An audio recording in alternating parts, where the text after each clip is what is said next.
hoje completamos um ano do primeiro caso, de Covid-19 em nosso país, e a Solange fez uma reportagem especial. Um ano depois, 251.498 mortes. A pandemia está longe do fim e ainda pode piorar. Hoje, o vírus mutado, ele nos dá 3 vezes mais a contaminação, e a velocidade com que isso acontece em pontos focais pode surpreender o gestor em termos de estrutura de apoio.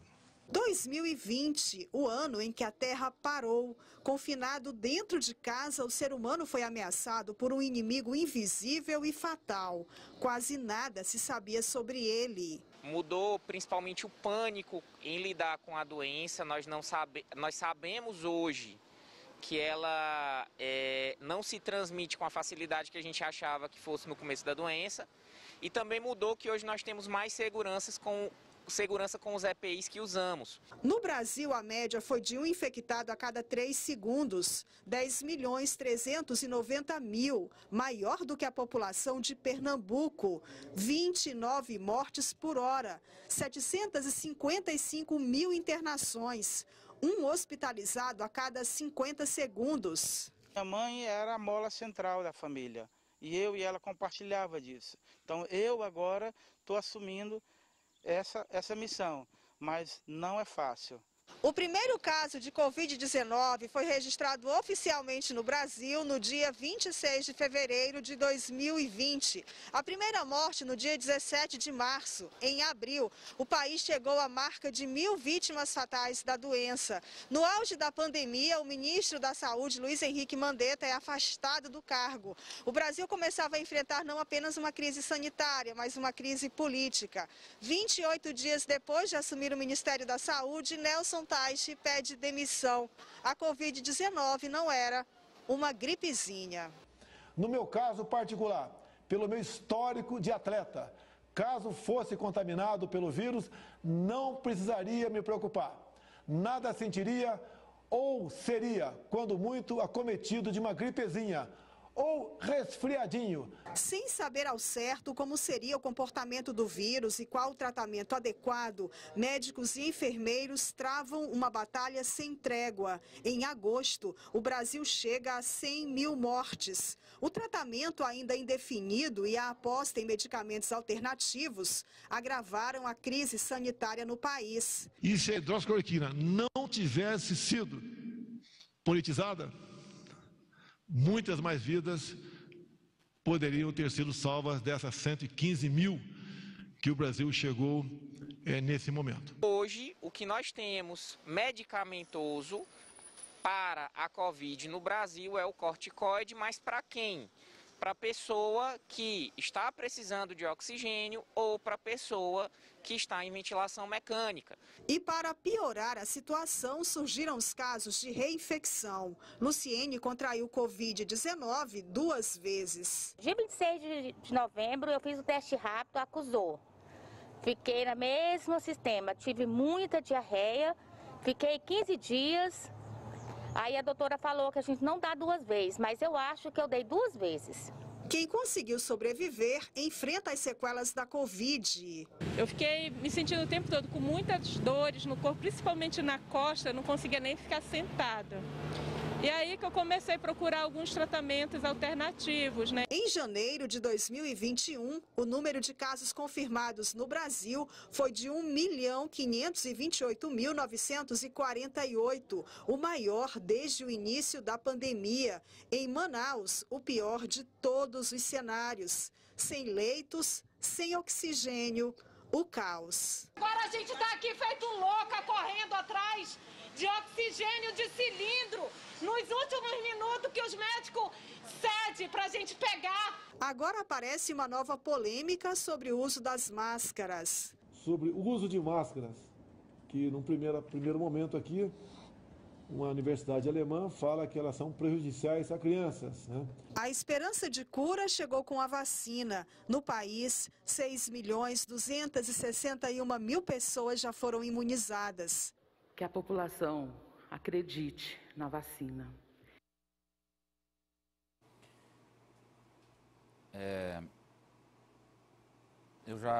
Nós, aliás, já falamos aqui sobre um momento estranho que o mundo vive com a normalização da morte.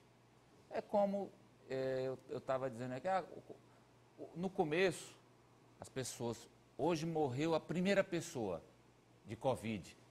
Todo mundo, aquela repercussão, uma pessoa. Aí depois morreram 10, a coisa está piorando. No dia que chegou em 100 mortes por dia, 100. Aí depois, a última perplexidade foi quando chegou a 1.000 num dia. 1.000 casos, meu Deus. Mas hoje, ontem foram 1.570, não estou aqui com o número. Pode deixar o pleno, Juliana. É 1.582. 1.582. O pior dia. E as pessoas nem se dão mais conta. É como se fosse, não, tá normal, tá ok. É isso mesmo, é para morrer 1.500 por dia. Não é para morrer. Era para estarmos, primeiro, com um número bem menor de mortes, desde quando fizéssemos a lição de casa. E aí não falo só de governo, mas de cada um de nós, da própria sociedade, que foi desleixada no trato da doença. E 2, com a vacina, que infelizmente também a gente não está tendo agora, na quantidade necessária. Está incipiente. Temos pouquíssimas doses em relação à nossa população. E, repito, parece que as pessoas estão anestesiadas.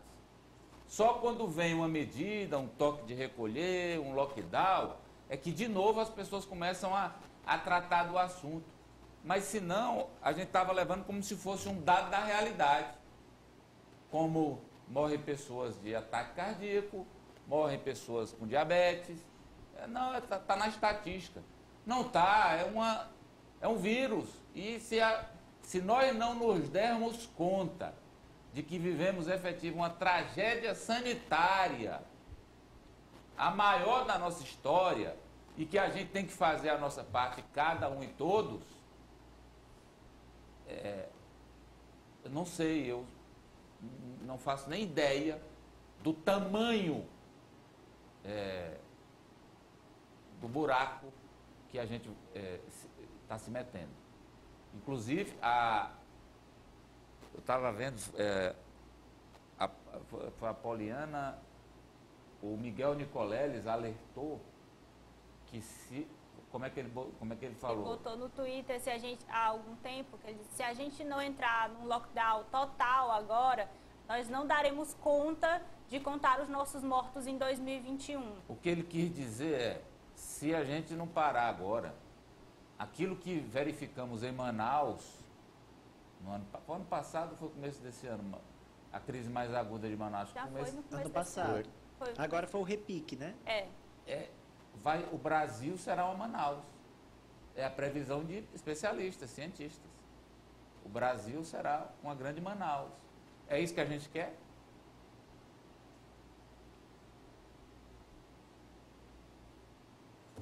Amadeu. Pois não, Ananias. Só sobre esse assunto se fala muito de um conflito, saúde e economia. Sim. Aí eu faço referência à fala do prefeito de Porto Alegre, Sebastião Melo, do MDB, onde ele diz: contribua com a sua vida para proteger a economia. Então essa frase... É bizarro, né? Essa frase aponta que você contribuir nesse momento para preservar a sua vida, você também preserva a economia. Ou seja, tomar ações, atitudes que preservem, você não pegar o vírus, não transmitir o vírus, seus familiares não pegarem o vírus, no final das contas você vai estar, sim, também preservando a economia. E o presidente do Banco Central não já disse? Só teremos retomada econômica quando tivermos a imunidade da população, todo mundo vacinado? Ou pelo menos aquela imunização de rebanho? Mateus, Bem, mas... Só para atualizar essa questão dos decretos, né, das medidas, a gente tem Santa Catarina, que já está decretando lockdown nesse fim de semana, já a partir desta noite, então vale até segunda-feira. E lá no Distrito Federal também foi adotado o toque de recolher, que deve durar, segundo o governador Ibanez, por pelo menos 14 dias. Então, esse toque de recolher que já foi adotado em pelo menos 5 estados no país, o do Piauí é um deles, a gente já está vivendo essa semana. Então, cada vez mais os governadores têm se envolvido para, nos seus estados, já que a gente não tem uma questão nacional, adotar medidas mais restritivas. E o governador do Paraná, Ratinho Júnior, né? Também já cancelou a aula e já tem funcionamento restrito, né? Eles não chamam de toque de recolher, né? Toque de restrição, como fez o Dória em São Paulo e agora o Ratinho Júnior no Paraná. Espero que sejam medidas suficientes para conter o tsunami. Olha, mas em meio a essa crise, uma notícia boa, viu? A empresária Luísa Trajano, da rede de lojas Magazine Luiza, eu acho hoje a mulher de negócios mais influente do Brasil. Ela reuniu um grupo de empresários no país. Vou pegar aqui o nome direitinho do grupo. Vacina para Todos. Ela formou este grupo. Vacina para Todos. O objetivo é que os empresários, as empresas, ajudem o poder público nessa hora de vacina. Então, por exemplo, se um município está com a vacina, mas não tem como acondicionar a vacina, não tem geladeiras, empresários doam a geladeira para os municípios. Se tem um município que tem a vacina, mas não tem a seringa, os empresários ajudam, compram a seringa para que a vacina aconteça. Quer dizer, a ideia da empresária Luísa Trajano é que nessa guerra todos participem e que os empresários potencializem, ajudem a vacinar mais rápido. Até porque a ideia é que em setembro cheguemos a essa vacinação de rebanho que protegerá o país. Aqui no Piauí, quem participa dessa ação é a empresária Lívia Guimarães, diretora aqui do Grupo Meio Norte de Comunicação. Ela participou ontem de uma live com a presidente, né, desse movimento, Luísa Trajano, empresários do Brasil todo. E o que é que eles decidiram? Eles estão solicitando às secretarias de saúde dos estados, às prefeituras e secretarias de saúde dos municípios enviem um mapa das suas dificuldades. Tipo assim, senhor prefeito, que está nos vendo, secretário de saúde do município, do Meio Norte, onde quer que chegue a imagem da Rede Meio Norte Brasil. Você envia para esse grupo, para esse movimento, e vocês vão receber um cadastro. Tem aí o link? Tem? Tá aí, ó. pt.research.net/r/todos pela vacina. Então você manda, lá você tem acesso ao formulário, você preenche e aí, a partir da direção nacional, os empresários de cada região são mobilizados para ajudar as prefeituras para que a gente vacine mais rápido. Eu achei uma ideia fantástica, é a sociedade civil, é o empresariado ajudando o país a atravessar esse momento difícil. Luísa Trajano falou. Olá pessoal, Eu sou a Luísa Helena Trajano, estou junto com um grupo muito grande fazendo Unidos pela Vacina. Eu quero me dirigir aos prefeitos de cada cidade desse Brasil. A gente sabe que é vocês que vão responsabilizar pela aplicação da vacina e nós queremos muito estar com vocês, porque a gente sabe a dificuldade de cada cidade para isso. Nós não temos nenhum partido político, nós não temos nenhum interesse, nós estamos aqui para juntos vacinar os brasileiros de todo esse país até setembro. E por isso eu conto com os prefeitos. Venha até nós, se alinhe. Nós estamos mandando uma pesquisa para que, por favor, respondam o mais rápido possível. É essa pesquisa que nós vamos saber o que vocês precisam em cada cidade para a gente poder estar junto com vocês. Nós queremos estar junto, porque esse desafio de vacinar até setembro não é só de nós, é de todos nós e principalmente das prefeituras. Mas a gente não quer deixar vocês sozinhos. Por favor, responda essa pesquisa o mais rápido possível e vocês vão ver que vocês vão ter resposta. Nós do grupo Mulheres do Brasil e desse movimento maravilhoso Unidos pela Vacina, agradecemos muito. Conto com vocês, prefeitos e prefeitas dessas cidades do Brasil. Muito obrigada.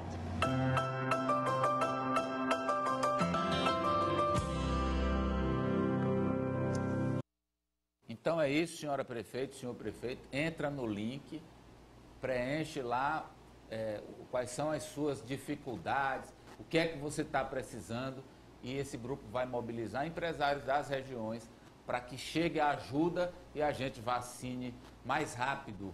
Uma coisa que nos enche de esperança, né, Sara? Totalmente, Amadeu. E assim, a gente sabe que nesse momento as variantes aí do vírus, elas ainda não estão totalmente disseminadas. Então, tem a perspectiva de um cenário pior, a época de doenças respiratórias também não chegou. Então, se a gente não agir com antecipação, realmente a gente vai ser pego e não podemos dizer que é de surpresa, né? Então, assim, quando a sociedade civil, os empresários, junto com o Estado, atuam conjuntamente, tem mais chances das coisas darem certo. A gente que está vivendo, depois teve genocídio indígena, escravidão, e essa é a maior tragédia que o Brasil enfrenta depois desses 2 episódios lamentáveis. Até o Átila Yamarino, que é biólogo, especialista nessa questão da pandemia também, ele chama de pandemicídio, que é um homicídio através da pandemia. Não é só a morte natural decorrente do vírus, mas é quando há uma desorganização. Então, uma ação como essa visa justamente organizar e atuar justamente para auxiliar onde as coisas não estão caminhando. E para facilitar, Ari, olha, tá aí o QR Code, tá? Então, o prefeito, ó, vai no QR Code e já entra direto, Ari. São 224 municípios. Se os prefeitos, os secretários municipais de saúde responderem a esse questionário para esse grupo de empresários, eles vão poder ajudar com veículo, com refrigerador, freezer, os insumos que o Amadeu citou. E eu cito aqui esse papel importante do empresariado, porque o empresariado ele tem uma responsabilidade muito grande. E a Luísa Helena Trajano, do Magalu, da Rede Magalu, ela mostra esse empresariado solidário, preocupado com a vida, porque a gente viu aí comerciantes protestando em Manaus, comerciantes protestando em Teresina, comerciantes protestando em cidades que adotaram medidas mais rígidas. Isso também passa para a parte da audiência, e eu relato aqui os meus ouvintes, muita gente dizendo, mas Ari, por que os empresários estão fazendo isso? Eles não estão pensando... E a Luísa Helena, ela traz essa outra face. Não, nós somos comprometidos com a vida. A gente vê nela, né, essa representante do empresariado moderno, que abraça as causas vanguardistas, causas sociais. Uma grande empresária, viu? Parabéns. E tem uma coisa, né, Ari? Quando um movimento como esse, claro, a vida, mas a economia. Sim. Mas claro. Eles estão olhando para a empresa deles, estão olhando para o negócio deles. Porque quanto mais cedo sairmos da crise, mais rapidamente eles vão ter os negócios deles melhorados, as coisas vão avançar, Ananias. Exatamente, tem essa visão social e também a visão empresarial. O importante é que elas não concorram, que trabalham juntos. Quanto mais cedo a gente sair, isso tem sido dito desde o começo, da crise, as outras pandemias mostram isso, mais rápido a gente consegue se recuperar. Mas eu queria fazer, Amadeu, uma correção, porque eu li a frase errada. A frase do prefeito é o seguinte: contribua com a sua vida para que a gente salve a economia. Ou seja, entregue a sua vida para que a gente salve a economia. Portanto, é o inverso do que eu expliquei na fala anterior. O prefeito de Porto Alegre, Sebastião Melo, na verdade, cometeu um ato onde prioriza a economia e não a vida na sua fala, no seu discurso. E não é isso que a gente acredita, tem defendido e tem visto que deve ser a prioridade de todos. E mais, não tem essa dicotomia, ou é um ou é outro. Não, é junto. Uma ajuda a outra. Sem a vida não vai dar para ter a economia. E a economia é fundamental para a vida, enfim. Pois não, Apoliana? Amadeu, desde o começo da pandemia, a gente sempre falava assim, que as pessoas agora vão se unir num sentimento de solidariedade, de empatia. E ao longo dos meses em que a crise foi se agravando, a gente viu as pessoas ficando cada vez mais egoístas, né? Protegendo a si e aos seus negócios. Eu acho que esse primeiro passo que os empresários dão, puxado aí pela dona da Magalu, eu acho que realmente acende uma sementinha que vai se reverberar, acredito que no nosso país. Porque é assim que a gente vai conseguir vencer essa pandemia, quando o todo se unir em um propósito. Então, os prefeitos ganham uma ferramenta realmente muito importante, municípios e estados ganham uma ferramenta importante para poder, ali onde falta, né, completar aquilo onde o estado não está conseguindo fazer. Então, já que a gente não tem essa união por parte governamental, acho que os empresários interessados em que a economia retome têm um passo muito importante para que a gente possa voltar, enfim, a uma normalidade, que é o que a gente tanto espera. Olha, deixa eu dar uma dica importante para você. Nesse tempo difícil, complicado, tudo que